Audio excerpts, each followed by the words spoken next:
Okay. Hello, Andrew. Hello, Francois. My name is Francois. Yes. Damn it. God damn. So, hello, Francois. Hello. We are back again talking about some more horror films for Spotlight. This one, to me, is pretty special because Silent Hill is a movie that I saw very young. I saw it before I even played the video games. It actually made me want to go and play the video games because it was 2006. Yeah. And I thought that since you and I like Silent Hill, we would crank out the cameras, the mics, the new fog machine, and... Yeah, I might have went a little overboard. Try to stay thematically in tune here. But now, as you can see, it's kind of hard to see us. A little bit. But that's all right. I don't know. It looks like we're in a fine mist. I think it looks good. I think it looks just as good as Silent Hill on this episode of Spotlight.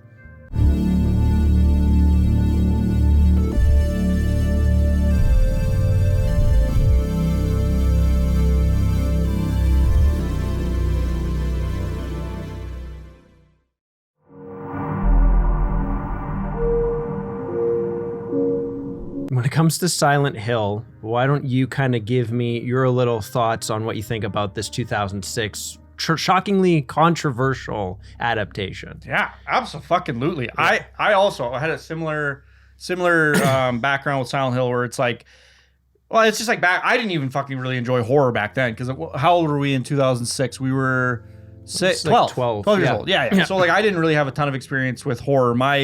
Maybe a little bit. Like I loved renting like Anaconda and Deep Blue Sea and like Creature Features. So it's like more cheesy horror. Loved that shit when I was a kid. Same. But I remember it must have been because we definitely didn't see this in theaters. I feel like my parents probably rented it on like pay-per-view or something. And yeah, I remember watching it and being like, this is the most fucked up shit I've ever seen. And like this imagery will never leave me. No, it was insane. Even to this day, to a degree, it has shit in it that other movies don't attempt. Not even dare attempt.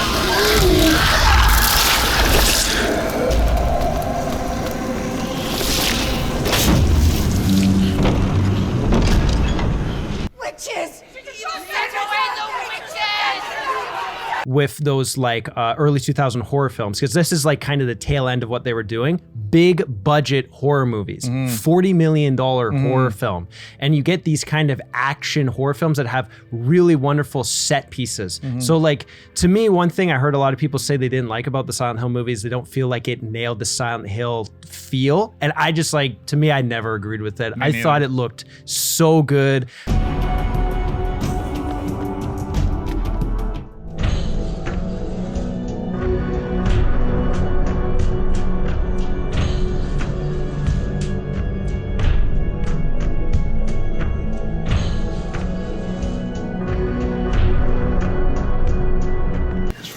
Huge. I love the switch between the Silent Hill and then like the Dark World with it like peeling and everything like that. I thought that was amazing. It's one of those things that's so good that even though I know Konami really tried to like flagship the movie for their games moving forward, I just think that was like a really good like visual flair to add into it. I think it's a wonderful add-on, and every single time you see it happening, you kind of, it's like a build-up. You're like, all right, what fucked up shit I'm about to see now? And then you get smacked with some crazy fucked up shit. Like you get smacked with the one that I always remember is the janitor in the stall, and he is bent and contorted, and it is like just one of the most unsettling, creepiest things, especially when you see it at the age of like 12. It is like haunting to me. But really quick, what I'll say is we'll just go back and tell you what the plot of this movie is really quickly, which is you have Rose and her daughter, Karen, I believe. Or something like that. Sounds right. Yeah. It's like Karen, but her actual name is Alessa.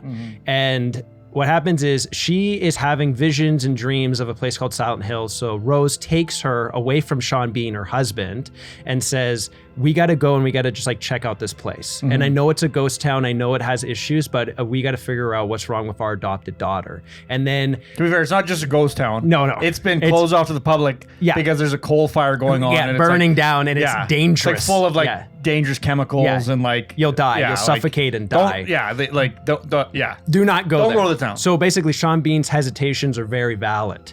and she ends up saying, forget it, I'm gonna do it anyway, as the mom that I am. And actually, let's pause right here. Of the weaknesses this film has, which I don't think it has a ton. Yeah. But one is this section of the film. Yeah. Because of how little they do to establish the dynamic between Sean Bean and the wife. And I'm gonna mention this. I'm gonna tell you because I know the actual reason why Sean Bean as a whole in this movie, I think, is very pointless. Yeah. And the reason why is because in the original script, there was no Sean Bean. There was no men. It was because in the game, it's Harry and his daughter, but then they changed it to Rose and her daughter.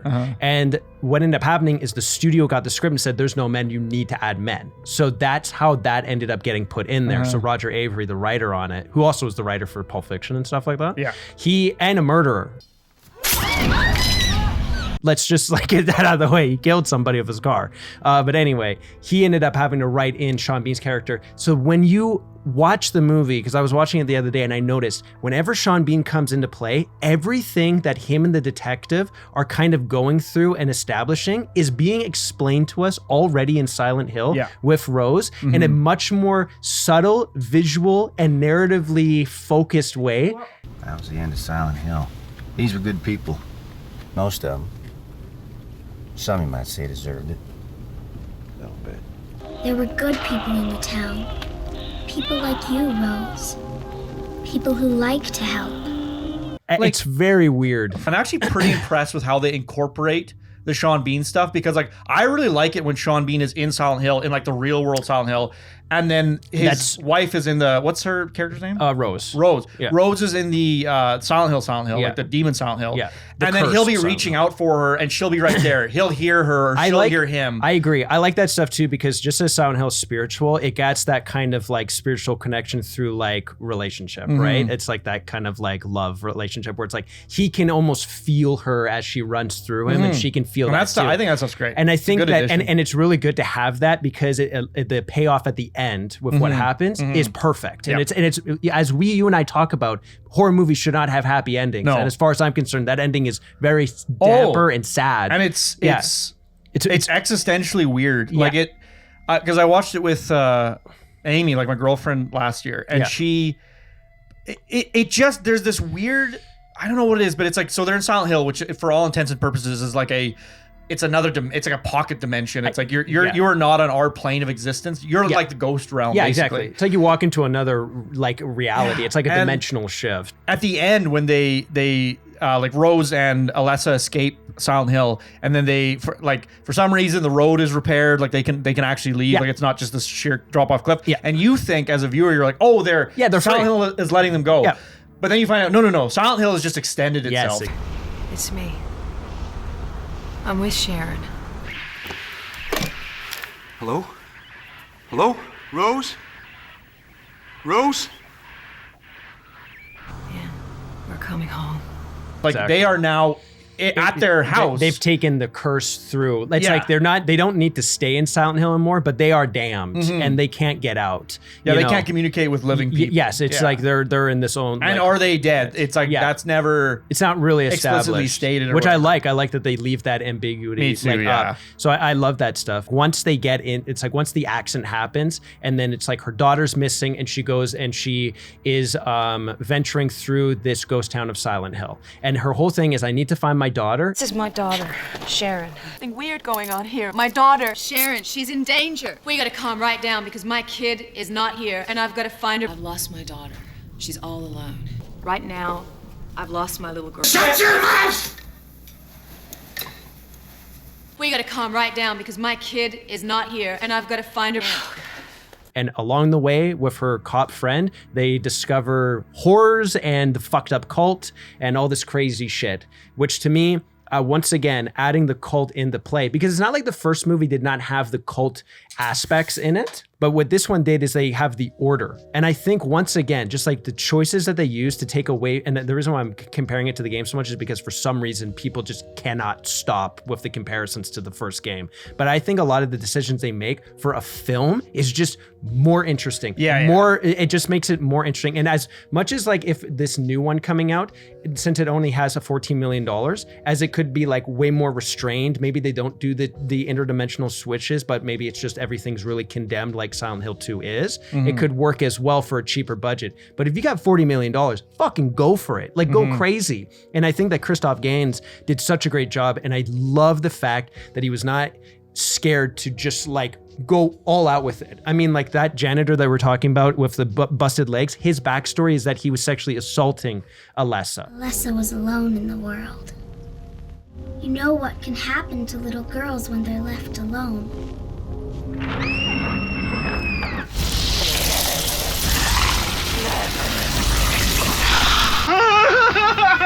Oh my! They don't like hold anything back. The movie's an 18A, $40 million horror film, and it's so unique to have that shit. I love it. To circle back to what I think is kind of the major weakness of this movie is the fact that it's like they right off the hop, like you said, it's like they didn't really, when they initially wrote the script or whatever, they didn't intend for there to be this Sean Bean character. So there's this weird thing where Rose and Alessa kind of just fucking book it. Like they leave their home. And it's like, why is the mother so motivated to get there? And they never do a good job of establishing why she's so frantic and crazy about getting Alessa to Silent Hill.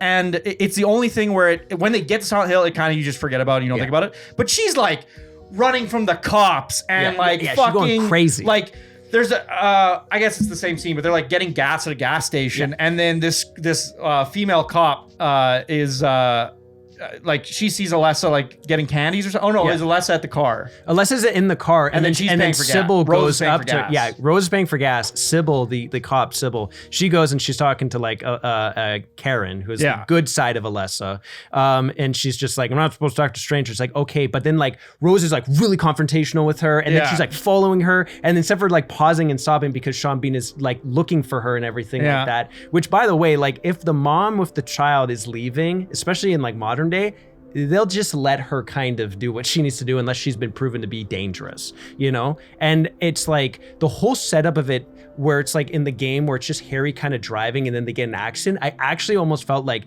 forget all of those like opening sequence of her escaping the house and them chasing after her. It should have just been them driving and then they get into an accident. And absolutely. And then Why you not? can, exactly. And then it makes sense because they establish that it's like Karen is the good side of Alessa, and then you have the dark side of Alessa, and then you have like the actual conduit of Alessa, who is like the core of evil in Silent Hill. Because they're like, and why not just have it be that element, kind of like JoJo's Bizarre Adventure, is like they just got drawn together. Like it's just like it feels like most of the games take that route where it's like you sort of accidentally, like, I mean, Silent Hill 2 to an extent, he is trying to get to Silent Hill, like that's a big goal for him. And I guess there is two different, like there is something horrific about intending to go somewhere, and then when you get to that place that you've been intending to go, it's like, oh, this is not fucking at all this was a bad idea. This isn't solving the problems that I thought it would solve. So there is something to the horror of that, but in terms of like the way that this film runs is like, it's just like, this woman is nuts. And she needs to be stopped. She seems like, very. Why is she so adamant? Because she seems very aggressive towards the nature of it. And honestly, like, it could have totally worked for me if there would have just been one really big confrontation between her and Sean Bean, where Sean Bean does something like really unreasonable. He's like, it's just like, well, why don't we just go like, let's just go right outside of Silent Hill and let's just like have a look. And then if he's still like, no, I will not allow you to leave this house. If they would have like made him a little more of like an abuser, and then it's like, oh, now it makes sense. This is why she has to escape. Then you do. It just would have made a little more sense. Anything for like her character. Like the one that I came up with is that like, because he goes to that orphanage where he finds the files of Alessa later in the movie. I'm like, why not have it that instead of going to Silent Hill, she's going back to the orphanage to get more answers and play detective, and he is kind of like not against it. He's like, okay, take her. I'm businessman. I'll stay here. Inform me of what's going on. And then there's a car accident. She goes missing. And then he's like, I haven't seen my wife in 2 days. What's going on? and then he goes down there to try and find her as well. Like, it's like, that just makes more sense to me. It's like the idea of it being like this, I took the kid and I didn't tell you, and I have to run towards Silent Hill now. Seems like, very aggressive. Even like you said, it's like, I don't mind the idea of like, yeah, she says like, I'm gonna go to the orphanage, see these files. We're just gonna get a little bit of background info. And he's like, yeah, sure, absolutely. Yeah. And then she's at the, let's say she's at the place, and then she's looking at these files, and then LS is going a little crazier. And she's like, we need to go to Silent Hill. And she's like, well, fuck. Then she calls him, and she's like, hey, we're just gonna drive, we're just gonna see, we're just gonna look at the town. Yeah. And then he's like, no, I don't want you to do that. And she's like, well, fuck you, and then hangs up. Don't make it frantic. You just could make it chill. Yeah, you could have a scene where it's like, and by the way, you could still have the opening where Alessa, Karen like walked away, and then she sees that image of the girl down there and everything, and then they save her. Oh, I gotta talk about that shot. Yeah, it's like, yeah, same. It's like you can still keep that. It's just the next step of it isn't them at a tree and then I ran away from my husband. It's we're gonna go down and get a little bit more information because of this Silent Hill thing that's going on. And then when they're at that orphanage, and this is more like kind of creepy stuff, you could have the dark Alessa walking by, guiding Catherine to follow her, or Karen to follow her, and then she goes missing, and then she starts freaking out, like Rose starts freaking out, tries to find her, hops in the car, and then you have that scene again where she almost hits her and swerves out of the way, and then wakes up and everything's condemned. And it's like, whoa, where am I? What's going on? I wasn't even near Silent Hill. I was like in this, and now I'm back here. What is this? That whole story with the cult, I love it because it's so sad. And also, if you're using the themes of the movie, which is like this motherly love kind of a combination, it's really good to have Rose and Dahlia Gillespie, which is Alessa's like birth mother, who allows the cult to take her and then burn her alive because they need to like bless her soul this way. I love the idea of like, I want to steal the good side of Alessa back and just like pretend nothing happened. And then you have Rose consistently coming into all this horror and pushing through to save her as much as possible. Really good, showing those kind of like compare and contrast as villains. And I think that like, the film is all about duality. Yes, exactly. Like, and I so like all the way visually and narratively. Yeah, it's like there is a link and a shadow link to almost everything.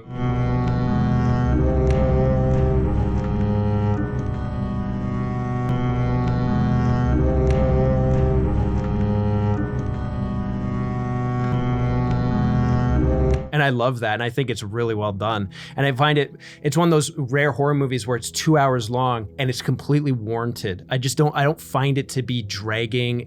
I never feel like it's boring as fuck. Even though like the official villain, the cult, they show up an hour into the movie, which is kind of like sometimes for filmmaking, writing, it's a big no-no. You want them 30 minutes into the movie. But to me, it doesn't matter because Silent Hill is like what we get for our first 30 minutes. Then we get the cult. Then we go and they almost do like a red herring type deal with like who is the villain of this film. Because like you think like we said, to bring up that shot we just talked about that we love so much. I've said this many times, but it contains. A lot of people like poo-poo jump scares in films, and I don't. I think they can be used super effectively, and I enjoy them sometimes when they're used well. Silent Hill has the best jump scare, like the most creative jump scare ever, because of the way it's not like the way that they usually do jump scares in films is it'll either be a quick cut and then a big sound like a sound clash or whatever, and that's usually how they do it, right? They'll cut to a scary face and they'll have a big violent hit or something. They build and then pop. That's a jump scare. Doesn't do that at all. There is this amazing scare at the beginning where Alessa, she's looking over this cliff and she's like in a trance and she's gonna maybe fall off the cliff, and the camera comes from behind her and then goes over her, and then it starts going down the cliff, and then you see at the bottom of this gorge it starts to turn red, and then you start going past some pipes and some industrial stuff. And the camera keeps going, and you're like, you kind of see something way down at the bottom, and you're like, what is that or whatever? And you're not really thinking about it.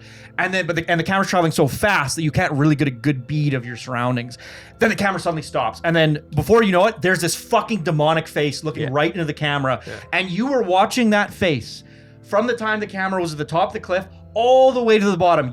That thing never jumped up. It never appeared. It was there the whole fucking time. But all of a sudden you realize that it was there, and then you're like, oh my fucking God, get that away from me. Yeah. And it's such a good thought of that. Christophe Gans. Brilliant. It is a brilliant idea for scare. Let's talk about Christophe Gans a little bit. Like Christophe Gans is like, he is a, French Alex, fix that if it's wrong. He's a French filmmaker, maybe German.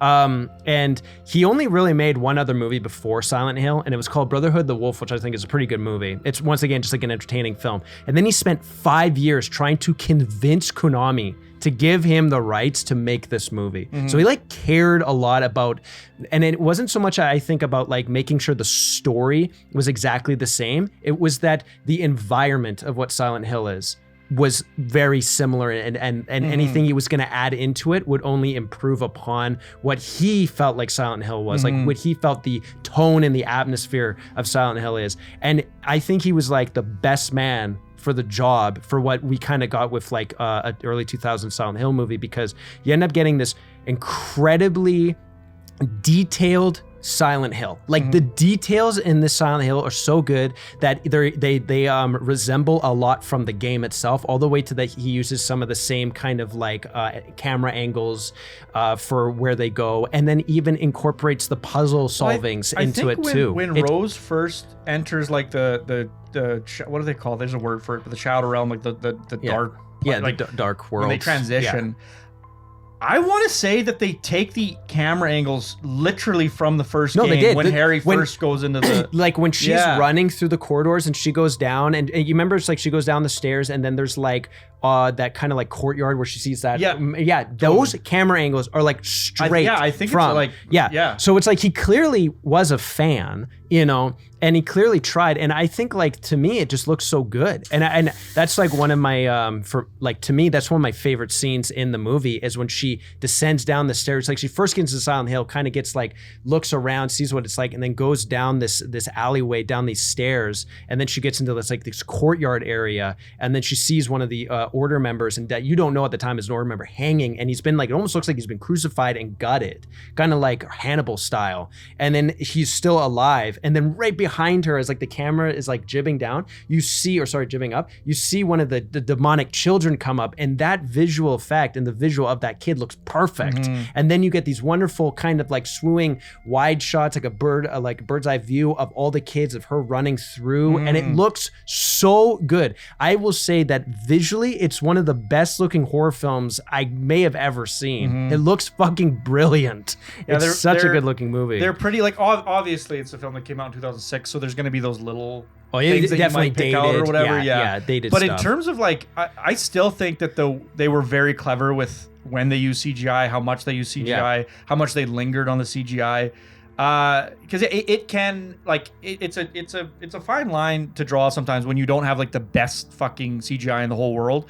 But I don't know. There's like the armless skin. I don't know how to describe it. Horrifying. When I was a kid, I was like, the thing scared the shit out of me. This is especially awful. They do a thing with how they set it, once again, going up to setups and payoffs with these shots, where it's like Rose and Sybil are kind of like, Sybil's got her and she's like dragging her back and everything, and that's when they find out that they're stuck because the Rose just gone like, what? And then it's like they hear something, there's no sound. Like I was watching this movie, I was like listening to it while I was at work. I wasn't actually watching it, just to hear the sounds. And it's so amazing because they cut all sound out and all you hear is like some footsteps creep in.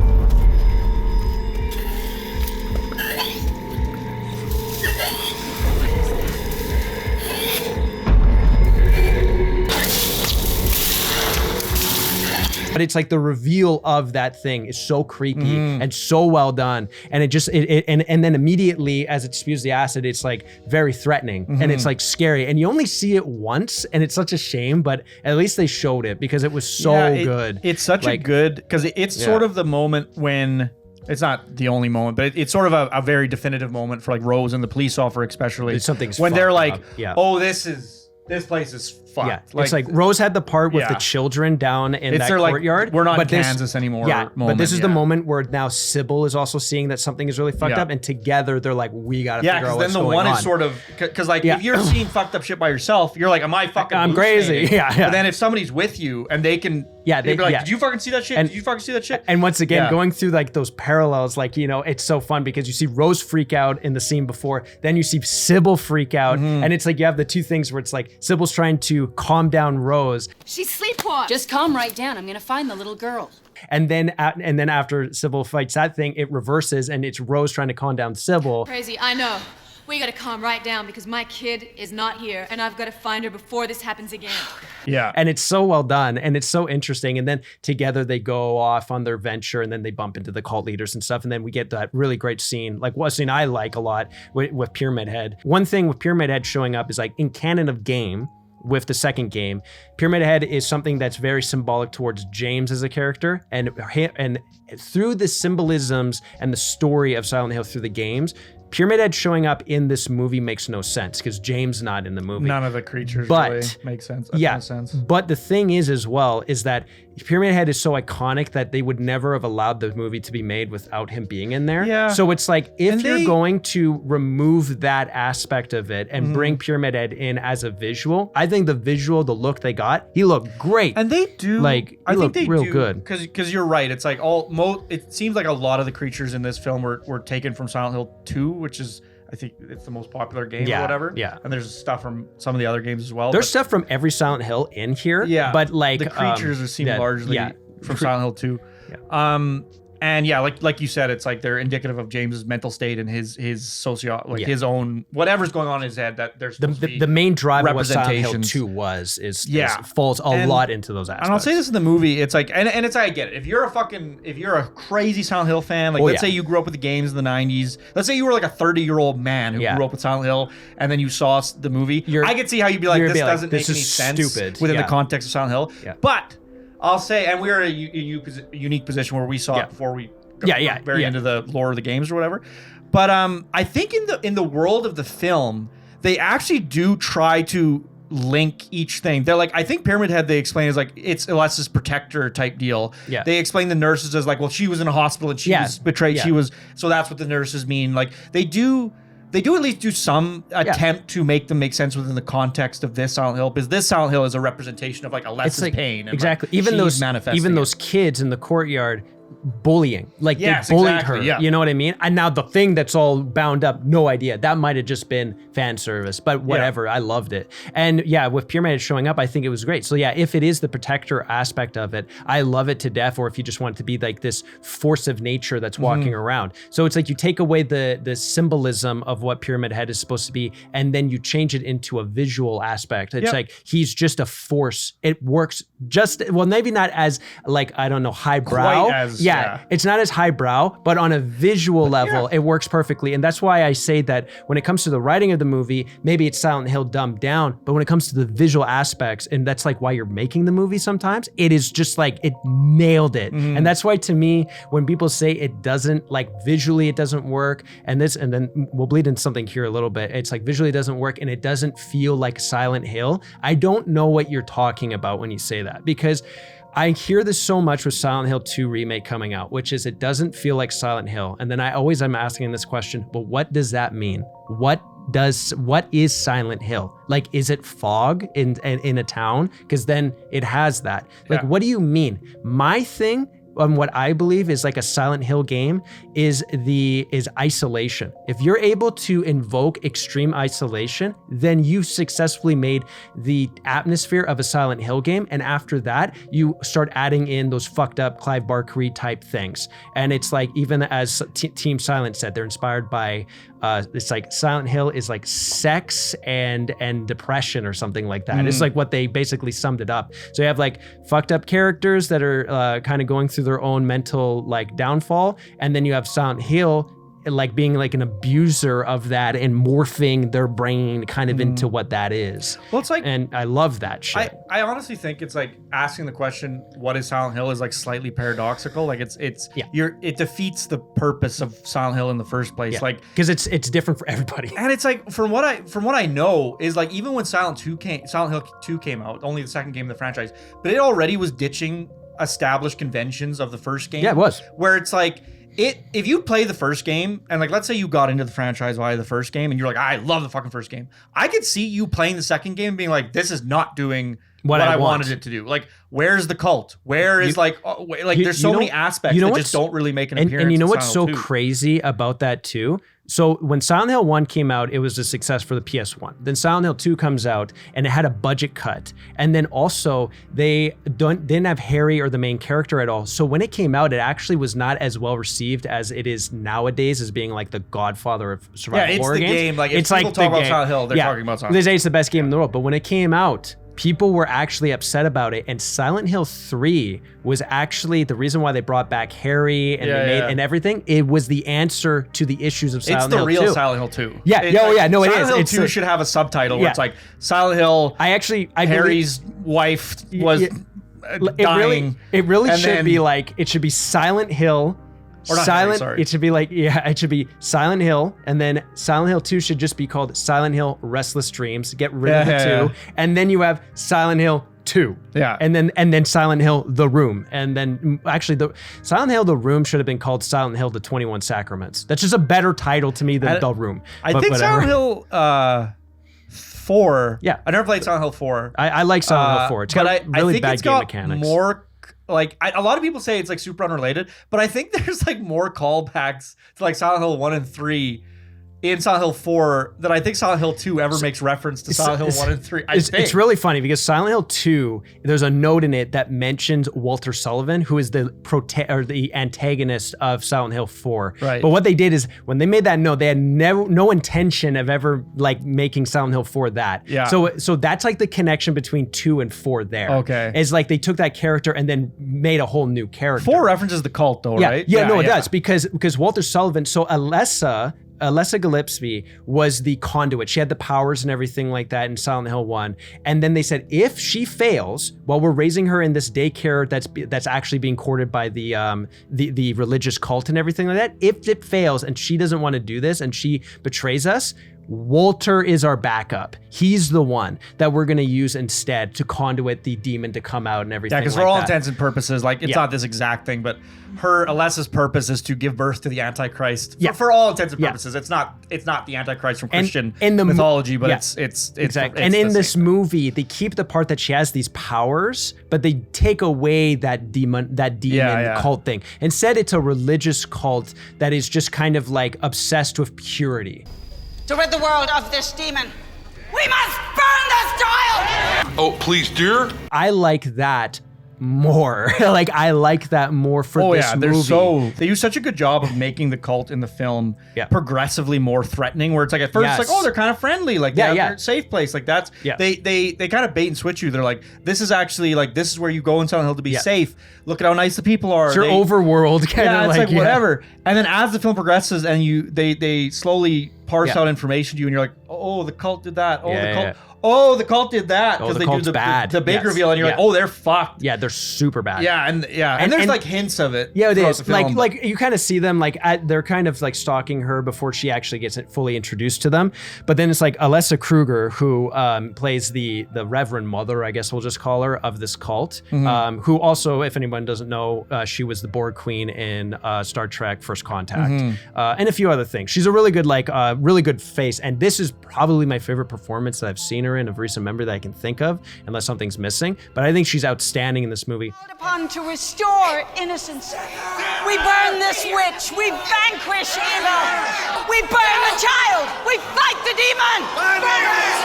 Those who aid the demon, they must be cleansed by the fire from whence they came. It's crazy.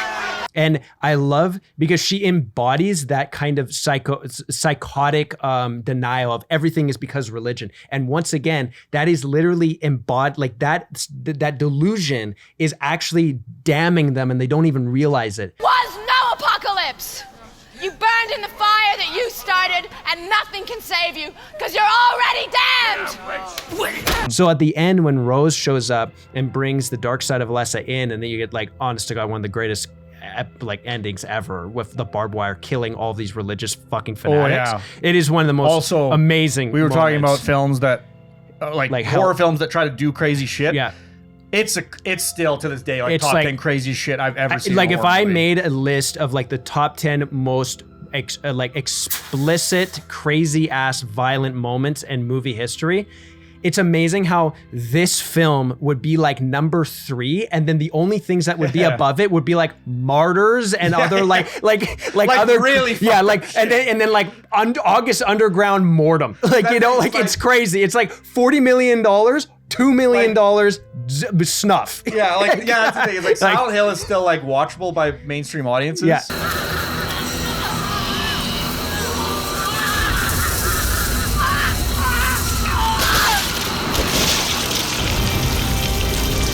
Yeah. Whereas like Martyrs is like, oh, I don't know. Yeah, it's like that's a hard pill. Show this in a movie theater. Yeah, like I don't. We'll have riots, and then literally August Underground Mortem is stage snuff. That the whole our marketing gimmick of it was that it was to make people think it was real. Yeah. And that shit is disgusting. But it's amazing that you can say like, man eating maggot from baby, and then like woman getting all of her skin like peeled off and sitting in bathtub, and then like ascending, and then it's like demonic woman with 5 billion barbed wire tentacles goes and rapes a woman, and then she explodes while killing her entire cult. And it's like that's an equal parallel. Like, you know, that works, and it's insane that it does that. And then once again, going with like how fucking insane and brutal and horrific the Silent Hill games were, like the first 3 and 4. I just think that like that merges so well with like a modern stream audience, especially since it's like a lot of modern audience would be like, what did I just watch? That's insane. I just watched barbed wire rape a woman, you know, and then rip her into pieces. And it reminds me a lot of like how audiences reacted when Hellraiser first came out as well, where it was like this kind of like, I just saw something super different and super kind of like next level. It's pretty like that scene especially seems very analogous, seems very like almost like a direct callback to like Evil Dead. Oh yeah. Where it's like it feels like the director of Silent Hill was like, Sam Raimi, hold my beer. Like, I'm gonna do. Yeah. And what's interesting is like it feels to a degree like Sam Raimi always it's like he felt like he like, can I do horror this crazy? Or do I need to have it be comedic in order for this level of violence to work? Yeah, it always felt like the comedy came to like counterbalance it because he was afraid people wouldn't take it seriously. And then it seems like with the Evil Dead, like the more recent Evil Dead films, they were like, okay, no, we can do hyper violence and we can keep it. Yeah, we can accept it. But Silent Hill like was way before the remake of Evil Dead, so it kind of felt like the film that's like, no, we're gonna do this hyper violence, and we're not gonna be take it very seriously. Yeah, and it almost that scene, that one scene, almost feels like a guy's looking through the screen to Sam Raimi being like, you watching my movie? Yeah, you seen what I? There's a reason why you got invited to the premiere. Seeing? Yeah, especially when the Reverend Mother, I'm just gonna call her Reverend Mother, I can't remember her full name, but she gets ripped apart, and then the evil child part of Alessa is dancing in her blood. Yeah. It's fucking crazy.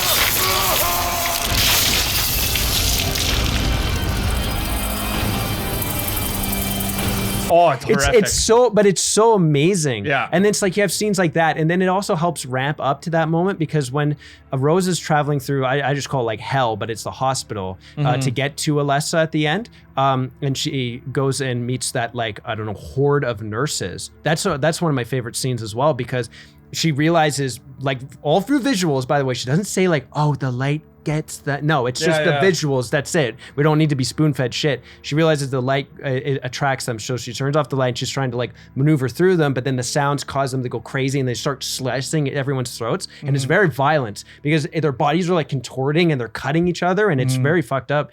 And Christophe Gans did a really smart thing where he hired ballerinas to portray those people so they can contort their bodies and it looks really good. And they're very graceful. Yeah, exactly. It's like every movement is just like super smooth and it just feels perfect. Yeah. And it's just like, I love this. This looks so good. That was such a great scene. And it's like this Silent Hill movie, I can't stress enough how I feel that as a fan of growing up with the games going into the movie, I can understand how you could be upset about it, but you got to take those glasses off and actually look at what they were able to achieve with the look of this film.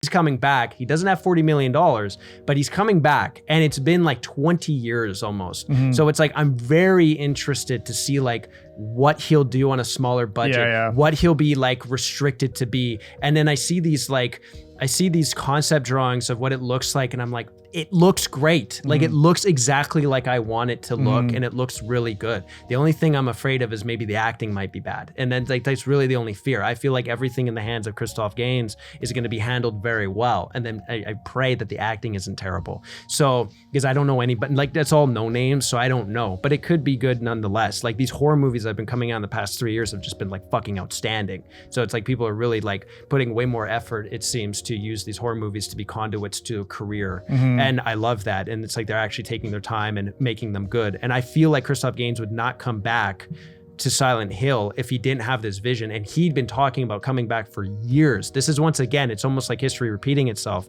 It's like 5 years to get this off the ground. It's been like almost 8 years for Return to Silent Hill to get off the ground. And now he's got the entire backing of Konami again, and this push of all these new games to bring back Silent Hill. So it's really interesting, and I love it. And I'm really excited to see if he's able to pull it off again. And maybe he might bring a little more highbrow stuff to it since he's doing Silent Hill 2. Like he might actually say, okay, yeah, we'll bring a little bit more to it. Now that it is James' story, we will be faithful to the fact that these monsters do mean something. We'll be more faithful to the fact that these areas and the story is a little more highbrow. It's in the continuity of the first film, isn't it? Like it's not like they're trying to... No. Yeah. Yeah. Okay, that's interesting. I almost think maybe it would have been a better idea just to do like a reboot for all intents and purposes. Like, it's been so long. It's been so long since the first film, and to me it's not the kind of movie that I'm like I beg for a sequel, because I like the way that it resolves so much. Like, and the second film is fucking bad. Yeah, Revelation, we got the sequel. Yeah, and we wish we didn't. Terrible. Especially since the third game is like the best one in my opinion. I love that third game. I think it's so good. And it's such a shame that ended up happening. Like with Return to Silent Hill, I think it's going to take place in the same kind of universe, but it's going to be separated stories altogether. So I feel like the world might still feel the same, and maybe it will do that kind of like break off effect. But I actually would like it if it was just like they go into this abandoned town of Silent Hill and everything is moldy and disgusting, and there's just like these creatures lurking around. If they're doing Silent Hill 2, then just do Silent Hill 2. Yeah, like that's what I mean. It's all there. That's like, what Silent Hill 2 was. Interject your creative flair, I think remix things in a way that it's like, so it's, with us who are familiar with the plot. Yeah. Like we can go and be like, oh, that character was used in a different way, or like that was. It seems like doesn't play out the same. Like I was looking at the cast, and the cast seemed different. There was names that weren't in the actual game, so I was like, okay, once again, with what he did, he could change things up again, but like do it for in my opinion a better. Yeah. Because it's like, it's not that the story of Silent Hill 1 as a game isn't good. I think it's really great actually, but it's not Silent Hill 2. It's not like narratively extreme heaviness. They're so different. And then the movie coming out is I need a trailer. It could be need a trailer. It could be a sequel that's like, it's just more of the same. Why even do this? Yeah. Or it could be, look, we very inspired. We brought it back. Like I said, this franchise, what it needs is a fresh shot of fucking adrenaline. It needs somebody who really cares about it, understands the fundamentals of Silent Hill. Yes. And then like just... I'm going with a maximum of humility, a maximum of respect, but in the same time, I have quite a charge, quite a goal, which is how to transpose the language of the game, which is entirely about immersion, into a tale, into a story that we can tell in. So the idea of having this story about this guy who kills his wife because he's sad because she's dying of cancer, but then it's like, no, you did it. Not selflessly, you did it selfishly. You couldn't fucking stand me anymore. You know what I mean? She wasn't putting out. She wasn't putting out, and cancer was taking a toll on the relationship. Your dying wife wasn't putting out. It's like to have such a terrible. How terrible. It's like I want that cancer shared. You know, like, but it's like the fact that you have this super interesting character who's like a villain, really, but it's like held back until the end. I was like, that's perfect. Having a fucking crazy man like Christophe Gans in charge of it is also perfect. So I feel, and having a budget restraint also feels perfect. That feels good. So I'm like, yes, this feels like it could be a really good mix. But you know, they'll talk about Silent Hill Revelations, and one thing that people will say to disparage the film, they'll say it's like a roller coaster ride, or it's like a haunted house. It's so it's lacking in substance. Yeah. I'm not saying this in a disparaging way, but the first Silent Hill is also a little bit. It's a roller coaster. It's kind of haunted housey, where it's like we got set pieces. It's got stuff going on underneath. Don't get me wrong. There's something else going on there. But I would love to see the man who obviously understands Silent Hill visually so well. Yeah.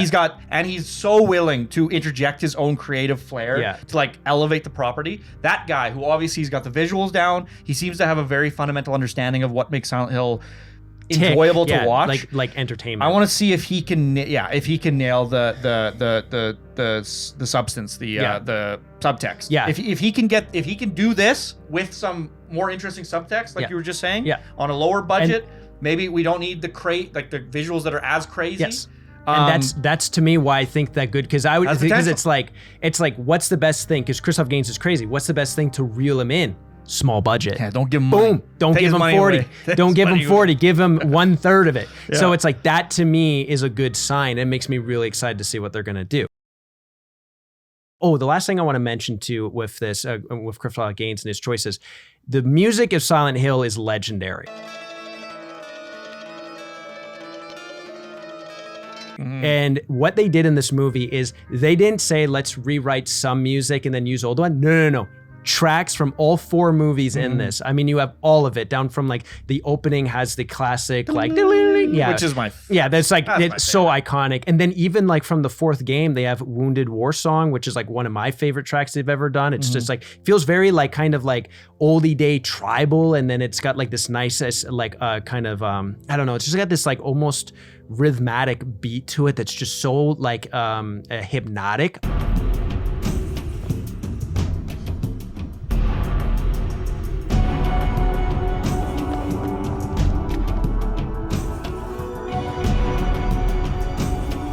I love it, and it's just like, ooh, it's such a good track. Do they have like the clanging from the first game? Oh yeah.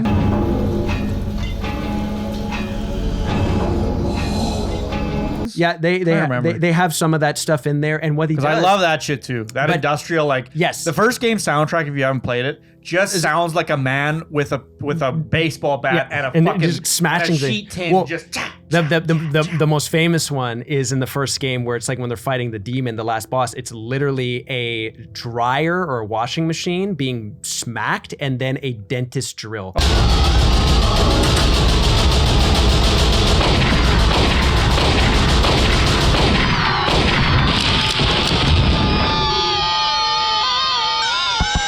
Oh yeah, right, yeah. Like, that's it. And it's like bang, bang, bang, bang, and it's so crazy. But that industrial soundtrack, I love it. It's so good. It's so good. And he doesn't do too much of it anymore, but it's so good. And I love that stuff. And it's all in here as well. And he uses it very industrial. Yeah, that very feel. well. I think I like that. I would love it if they leaned a little more into that. I really like that. It's like Silent Hill soundtrack via 9 Inch Nails. Yeah, like exactly. Like if they actually were like, Trent Reznor, we'll pay you $1 million. Come write a song for it. If unreal. David Lynch was able to get him to write a song for Twin Peaks season 3, they can get him. Yeah, like totally. That'd be amazing. He'd get it. Oh, he'd do it. Silent Hill. Atticus Ross is his collaborator. Yeah. Like him and those two would just be like, oh baby. Yeah, what's his name? We were born. Oh my for god! this. Yeah, if you got Akira Yamatawa or whatever, the composer of the Silent Hill games, and Trent Reznor together, that would be like that.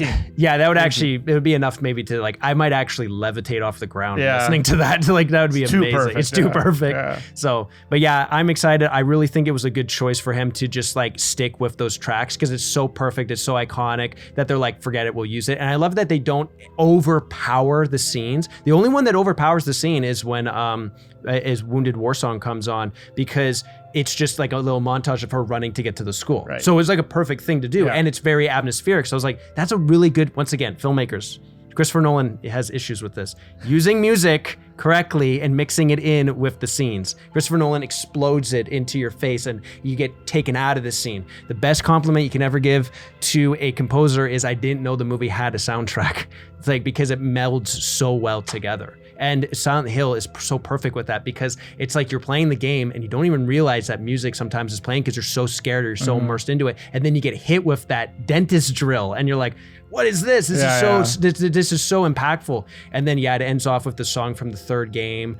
And I love that stuff. I think it's so good. I think the opening or the ending credit scene as well, with showing all that stuff. I just love that he did that. I love the choice of showing the flashbacks and like Scott Derrickson disgusting 8mm shakiness, and Yeah, it looks yeah, gross. totally. It looks so Totally. good. I think they nailed it. I think that this is an excellent movie. You guys should I definitely agree. check out.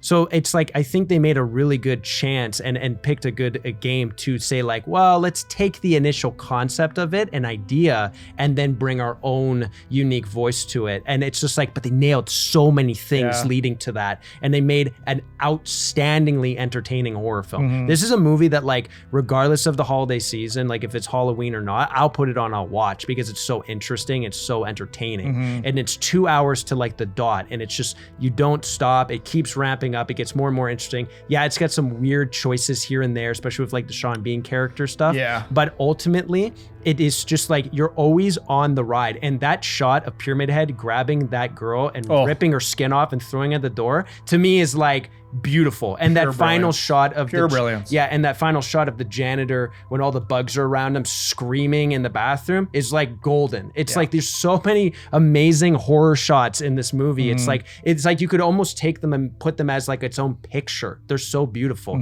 Even the shot of Pyramid Head showing up for the first time, kicking all those bugs away from him in that courtyard, as like she sees him in her profile, in her peripheral vision. It's like, it's perfect. It's just like, it looks so good. So it's just like, I love that. You can tell that they used the $40 million all for the tone and atmosphere of the movie, and it worked like nailed it. So fingers crossed that they're able to continue to make that happen. Definitely get this edition of it too. This is a Scream Factory Blu-ray that comes with tons of behind the scenes. So it's like a full documentary on the making of this movie. It was, once again, big budget. So you get to see all the shit they went through on finding what would be the best location for Silent Hill, how they made it, the sets, everything. It's honestly so good. And it's like, it's pretty peak early millennium horror. Yes, it is. It's like in the years of 2000 where horror movies weren't even really trying, they were more like action films. It's amazing that this came along and basically made Hellraiser blush. Like, you know, it's like pretty amazing. So,